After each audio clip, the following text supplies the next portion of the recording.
We're making turtle thumbprint cookies today. This cookie is packed full of chocolate, caramel, and pecans. What a great combination. This is day number 11 of our 12 Days of Christmas Cookies series. Let's get started. To a bowl, we need half a cup of softened butter and 2/3 of a cup of sugar. We're gonna mix this up real quick. I will have an ingredients list pop up on the screen towards the end of this video, so no need to write anything down. It's also located in the description box below along with the directions. Next, we're gonna add in 1 egg yolk. Also save the egg white for later. 2 tablespoons of milk, and 1 teaspoon of vanilla extract.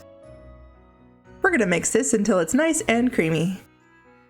Next goes in the dry ingredients. We need 1/3 of a cup of unsweetened cocoa powder, 1/4 of a teaspoon of salt, and 1 cup of all-purpose flour. We're gonna mix this until it's just combined.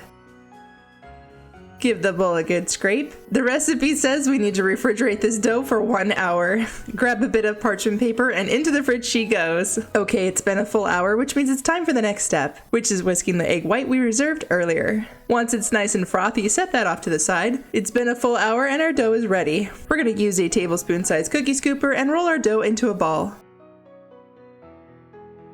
We're then gonna drop it into our frothy egg white, give it a nice coating, and then take it over to some chopped pecans and give it a good toss in the nuts. If you need to, don't be shy, press those nuts into the cookie dough. You are going to need 1 cup of chopped pecans. Then place your cookie on a parchment-lined baking sheet and continue with the rest. I did find it was easier to ball up all the dough right away, and then use 1 hand to coat the dough ball in the egg whites and the other for coating the nuts. I feel like this method contains the mess a bit better. Once all of your dough balls are coated in nuts and ready to go, we're going to take half a teaspoon sized measuring spoon here and gently press down into the center of each dough ball. We're creating a well for the caramel to sit in later.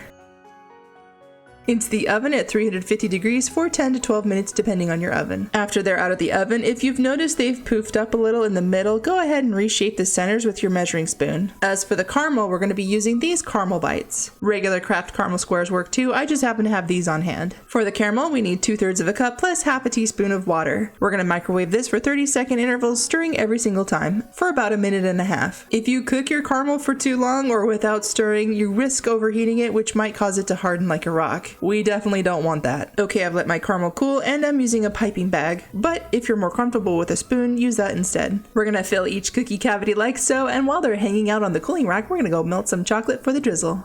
I'm using chocolate melting candies here, but you can use chocolate chips if you prefer. Same as before, we only need a little bit, and we're gonna melt this in the microwave, stirring every 30 seconds or so until it's melted. I'm using a sandwich baggie here, and we're just gonna go back and forth drizzling on some chocolate.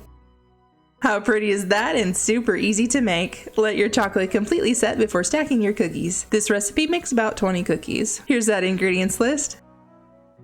Thanks for watching day number 11 of our special Christmas Cookies Marathon. Check back in tomorrow for our very last cookie in the 12 Days of Christmas Cookie series. Thanks for watching, and be sure to subscribe so you don't miss out, and I'll see you all tomorrow.